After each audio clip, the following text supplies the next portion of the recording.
तर भावांनो, आज आपण ऊसाच्या कडेनं चालत आहे आणि कांद्या दिवशी इकडं पेनं नव्हतं हे काय वापरा गेले. अजून ते 4 काकरे आपण ज्या दिवशी पाणी दिले थोडंफार पेनं पण लावले. तिथं ऊस नव्हता पहिलं, ते ऊस लावलंय थोडं पहिलं. आणि ऊस दाखवतो तुम्हाला कसला हिरवागार ऊस आहे. हे बघा फार कुठले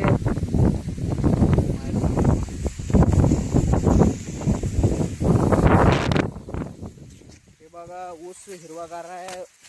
ऊसात बाया घालून आपण सगळं गवत काढले. हे बघा गवत ऊसातच टाकलेत बायांनी. कडला काढायला सांगितलं होतं, ते कडला काय काढले नाहीत बायांनी. बघा कसा हिरवागार ऊस आहे. हे बघा एक ऊसाचा गड्डा जरा बघितलं तर नंबर 1 गड्डा आहे ऊसाचा. थोडं इकडं पाणी कमी पडलंय कारण की आपण ह्या 4 काकरीला पाणी दिलं नव्हतं. हे बघा ऊस कसा आहे नंबर 1. हे बघा 4 खंड्या ऊस केले ऊसांनी. काय करावं भावा, पाणी तर नाही गेले चांगलं आणून